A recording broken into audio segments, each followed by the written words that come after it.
Hey everybody, Josh the RV Nerd of Bish's RV here with a new floor plan from the Coachmen Remote series. The name is a little bit newer. It's effectively an offshoot from the Apex family, but there's enough different about it. They actually gave it its own little designator here. There's similarities certainly between some other products out there. I think the most direct parallel I would draw is to something like a GeoPro E-Pro, but it still has its own little unique features. There's things on this I really like, and there's things on it I think you probably won't, so I want to cover the good, the bad, the ugly with everything in between and let you decide. What are we looking at here? Well, compared to the traditional Apex series, this is a 7-foot wide body, not 7.5, but it never feels much smaller inside because you've got awesome window coverage on this thing all the way around it, really. But you've also got a space-gaining slide-out, so you kind of get the living space of an 8-foot wide RV while towing a smaller thing. And that's one of the other cool things about this. This is a fantastic pairing for a bigger SUV or I just joked on thin air and a little bit of cottonwood floating through the air, I think. But it's a good pairing for a bigger SUV or like a mid-size pickup with a towing package. This could be an awesome fit because it has a 4,700-pound GVW. Now, these are standard running on really nice sneakers. They're Goodyear Wranglers, so basically an off-road Goodyear kind of tire. The underbelly's enclosed. They have holding tank heaters standard on these. The holding tank capacities themselves, I think, are respectable for a small camper. They're not massive, but they don't have the most room to work with either. It is what I call a double Asdel model, where they're Asdel on the inside and outside layers of the laminated sidewalls, and it is an all aluminum cage kind of skeleton situation here, helping keep the weight in check. Bigger fans in the ceiling, a bunch of fun stuff on this, but there's also a couple of things like it's got a tiny little sink to it. It's so cute, but I don't know if cute's always necessarily functional. So I want to show you both sides of that coin, let you decide what works, and if you appreciate the candid way we go about it. Hit that subscribe button. Let's see what she has. And this is, most certainly not like a brand new floor plan in the industry or anything, although I think some people are going to appreciate how they gave it a full rear wall bathroom. A lot of builders of this layout, what they'll do is they'll put the refrigerator right next to the door, then they'll shove a tiny little corner bathroom in there, and typically you can't fit in the shower, you can't fit on the toilet, and in a 7-foot wide camper, that becomes a problem very, very quickly. So by going with the full rear bath, I'm not telling you it's not the Ritz-Carlton in there, but I mean, you can do what you gotta do. Now the bathroom has a smaller 4-inch fart fan because it's a smaller room. Here in the bigger room, it comes standard with one of the bigger fans. J-Feather does a very similar thing to that. 13,500 BTU air conditioner is standard here. That is a 12-volt fridge that you see over there as well. And also, I want to point out the little details. I like thoughtful things like this when I see it, because if they're doing this where I can see it, it makes me think they're doing good stuff where I can't see it too.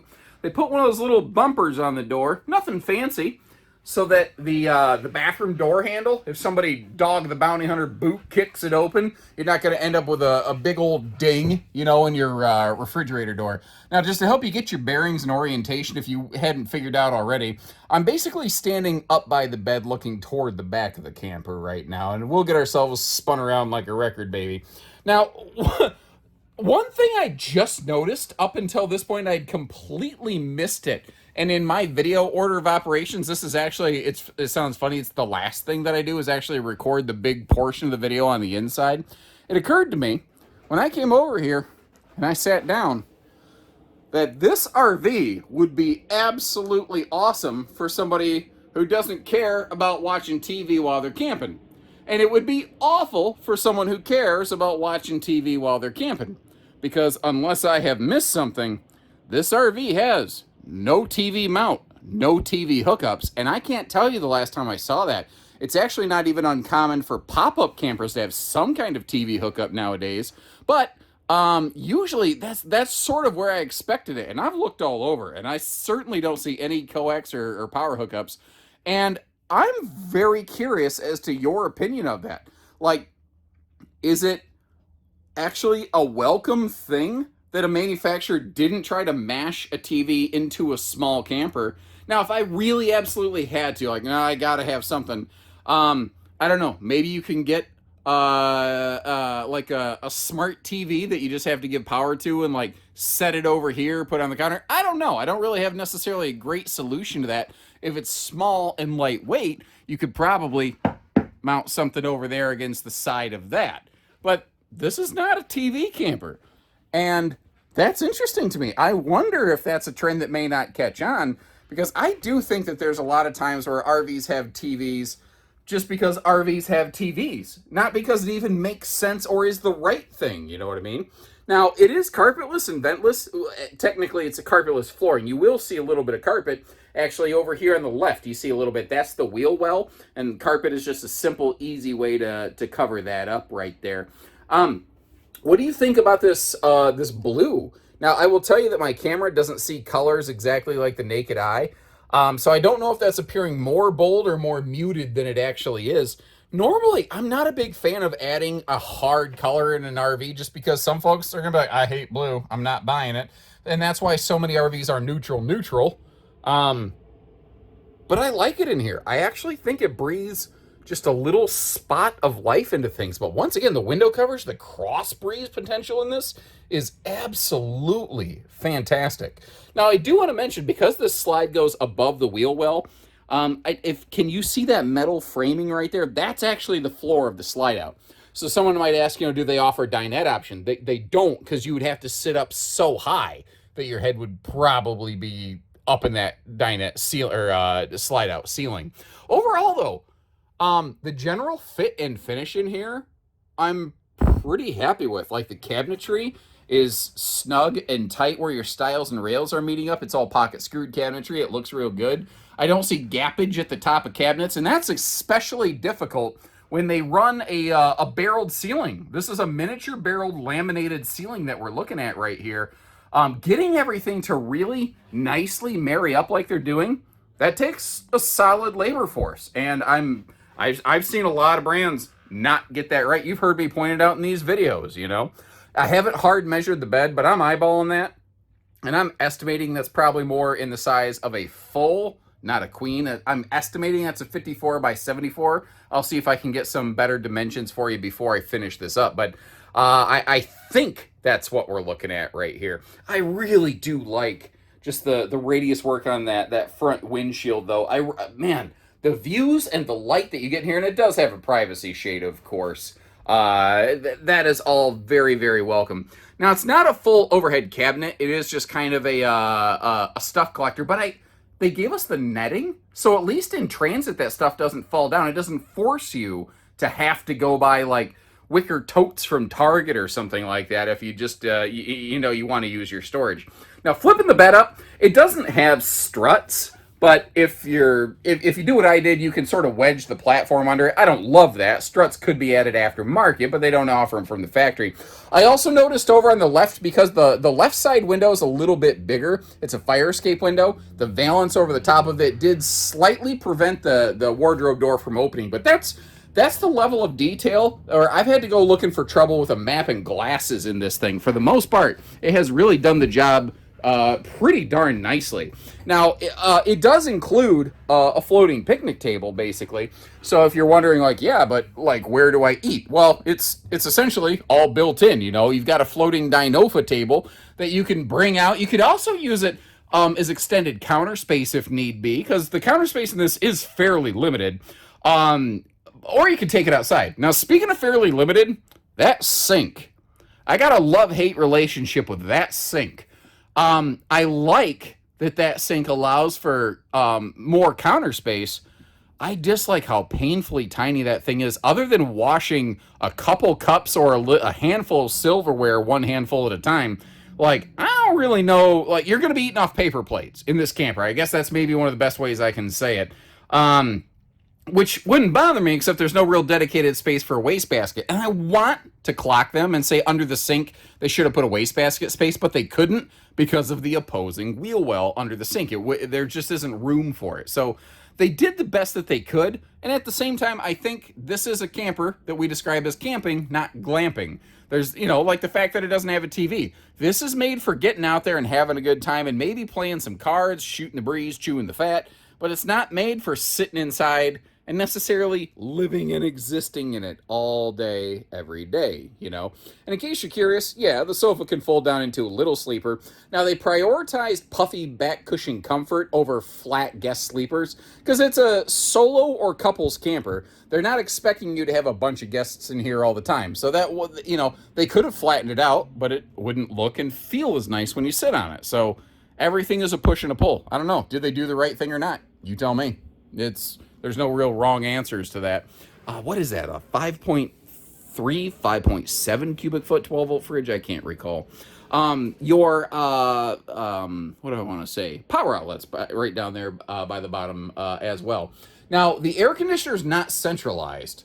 It is just all run right off these knobs right here. And if you look at the bottom of the screen, you see that black box in the distance. It does have an analog thermostat for your furnace. So it's not centrally ducted furnace, but again, small RV like this, that's mostly one room, not as big of a deal. I do like this though. I like how they threw an octopus coat hanger club on the back of the store, and how they also bulked up on that to be able to hold something. That's nice. I was really curious about the bathroom because I looked at this and I said, man, there's awesome hip, shoulder, elbow room, but what about leg room? Well, I'm a long-legged dude. I fit in there just fine. I was actually pretty pleasantly surprised with that overall. And it is a step-in shower, not a tub. This I'm not at the best angle to display it. Let me see. There we go. Get around here. It does not have a shower miser, nor is that an optional item that's available on here. Should it? I don't know. Should it? Or I wonder if that shower miser, do you think that's something that should be included if the Max Solar package that I'll describe more fully when we go outside, if that was available? Let me know what you think right there. And as you can see, this is a scalp scorcher for a guy a little over 6 foot like me. My head was all the way up in the skylight. Thank goodness I had one. Otherwise, it'd be a bit of a neck breaker kind of situation. Little fan there, big fan in the living room. Little fans can be upgraded aftermarket. But there is no fan swaption. There's only one option on this RV. It's a solar package that we'll talk about when we go outdoors. I do like that big double vanity though. And there's a nice chunk of counter space in this bathroom, which is something I think that bathroom sink, small as it is, may actually be bigger than the one in the kitchen. If not, it's darn close. This is a handy little open pocket for a couple towels or, a good old roll of the bonus butt napkins. And just a little pocket of space under the sink right here. I don't know. Like, should that be a drawer or leave it open like a door? Now, in case you're wondering why it's paneled off at the bottom, that's because I think I don't remember if that's where a water pump, a water heater, something like that is located. And I didn't mean to back up like this. I meant to actually turn around. But hey, we're going to roll that beautiful bean footage, and we're going to do it live Bill O'Reilly style. And we're going to show you how she is very easily travel accessible by starting at the front. Because one of the things I noticed, when it's just a sofa slide, they can actually make them much more shallow. So even though this is a 7-foot body, which is narrow, it's pretty easy to walk through here. If my voice sounds funny, I just had a massive sneezing fit, and I can't get my throat to quit spasming. I thought I was fine. As soon as I started talking, my throat was like, nope. Anyway, all right. So, from the bed to the bathroom and back again, including the whole kitchen, this thing absolutely crushes the holy trinity of Cracker Barrel travel access. The one thing I did notice is that the slide comes right up to the mattress. So there really isn't space offered in here. If you were thinking of like, maybe, hey, could I get a longer mattress in that? This thing basically, it's a full-size bed. When I say full, I mean like actual full size. Sounds like, is it a full queen? No, it's the actual full size. It's a tiny bed. It's not a big bed.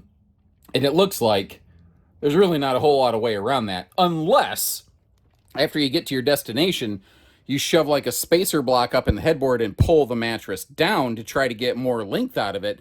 But you're never going to be able to get more width because of those hanging wardrobe towers. So if bigger bed size is a hot button topic, this might not be the right one for you. But if I actually see a lot of couples like, man, if it had a full-size bed, it'd be perfect. I don't know. What do you think? And first and foremost, just the general look of this thing. They have an awesome look about them with the, the all radial style windows. It just really gives it a major distinct look. Now, there's a couple things like that's a fire escape window that's a little more rectangular right there that they couldn't get away from. And if you remember when we were inside, I don't know if you noticed this, the windows were rectangular still on the inside. The actual window framing is still rectangular. It's just radiused on the outside, visual element, which, I don't know. I don't know if there's this, I'm guessing it's easier and more effective to build that way. I can imagine that building a custom aluminum framework around a circular window would be a nightmare. So maybe that's why they went with this. Just a guess. I don't know. Let's talk solar. Let's talk inverter. Up top on that walkable roof, which has a ladder prep on the back, you'll see in a little bit. Right now you're seeing a single 200-watt solar panel. By default, that's what this has. It has no battery from the factory. It has no inverter from the factory. What you can get here is what they call their max solar package. Now, every company's max solar package varies a little bit. And what we stock may vary greatly depending on your feedback and what region we're in. Because here in the Midwest where I'm from, boondock dry camping is not as major of a deal. When you're out west further, it starts to matter. Their max solar package is triple 190 watt panels, a 2000 watt inverter, and a 200 amp hour lithium battery built in right on board, basically. So they kind of borrowed little bits of concept and or inspiration from a few other builders, like say Ember, GeoPro, ePro. Kind of came up with a little bit of their own thing too. It isn't necessarily quite as involved as some other packages, but this is also nowhere near the top end price tag of a lot of those brands. And it's funny because it looks like some sort of like, I don't know, skylighty thing up top, but that's basically just a decorative sort of miniature like bump out on their nose cap that has a little partial spot paint on it. So it's primarily a white cap, but that black thing you see is actually part of the nose cap that, so you don't have to worry about seams. There's not leak, points right there. Now the bike rack is actually factory standard on this. Really the only option on this from the factory is just the solar package. And if you don't want this thing, it's no big deal. Basically, there's just a very standardized 3-bolt pattern that it mounts right along with the tongue jack. If you don't care about that, the easiest thing to do is just take it off. Nothing says you have to use it right there. Or if you get to your destination and you don't want it in front of the window, you don't have to have it in front of the window necessarily. You do have front and rear stabilizers, which is something that I do prefer on a single axle. Not every builder will do that, which can yield some wonky jumpiness, some wiggle jiggle when you get to your campsite. They are the traditional key lock butterfly latches, but you do at least have a magnet holdback. And this floor plan does have a full front, well, nope, full frontal is not necessarily what I meant. It has a full pass through the front of it. I think you know what I'm trying to say. The camper's not giving us the full Monty. I do like the wider doors on both sides, and you see it does actually include the factory griddle that mounts on that little black rail right there. That's all factory standard. And then of course right down below it we have our propane cooker hooker. Now over here, a couple cool things. One you can see and one you can't. Goodyear Wrangler factory standard tires on these, so there's no tire swaption. They're just putting a really solid tire on here, period. The other thing is that has TPMS on it, so it'll include its own little monitor right there from the factory. Now let me ask you, what do you think about these steps? Do you prefer the fold down stable steps like this on a model like this, or on a camper like this, do you see yourself sometimes getting off the beaten path where, campsites aren't always perfectly flat and level, and would you prefer something else? Leave me a note, let me know. Very similar like a motorhome, this is a raised lighted graphic that naturally I just don't have ignited currently. During the day, doesn't do much. At night it looks really cool, but during the day this thing already looks really cool. That's one of the things. I think that this is one of the best Kathleen head turners I've seen in a long time. And if you don't know who Kathleen Turner is, go watch V.I. Warshawski. That was a pretty cool movie. I always thought that was an underrated flick. Oh, nice. So A lot of RV brands, they'll use Goodyears on the ground, and then you have an import spare. They're giving us a full Goodyear spare. Now, it looks like the rim is a little bit different, but it is a full Goodyear spare. If you're looking right there, that is a gas and electric. Okay, yep, electric water heater. That's also fast recharge, so you can run gas and electric simultaneously. I don't know what electric is, but I have an idea what electric is. I mentioned how it is prepped and ready for one of those telescopic removable ladders, and thankfully the wider doors in that baggage compartment should make it a little bit easier to get up and through there. It is a Schwintek slide system. Folks have been asking me to try to make sure I point out what slide system different RVs have. At the time of this recording, it's a Schwintek. I know a lot of people generally prefer rack and pinion, but because of the location of the wheel well directly below the slide, that's literally not possible here.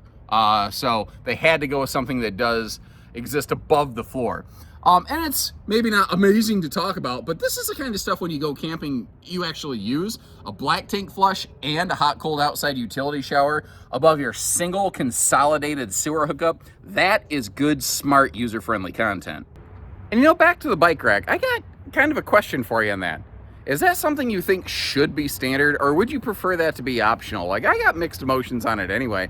Yeah, if your person wants to haul a bike around or whatnot, I think it could be cool, but also not everybody does. And that's money that's forced onto you that I don't know I want necessarily forced onto me. But there are also benefits to standardizing RV production. So I don't know. You leave me a note and let me know it. In the meantime, I will leave you some links in the video description, or scan the QR code if you're just watching from the, like YouTube TV or something like that from your couch. You can always check where we have one of these parked and what we're asking for any model that we have in stock. Remember though, pricing with or without the bigger solar package and with different shipping dollars to different stores could vary very quickly. So that's why you always have individual pricing on our website for you.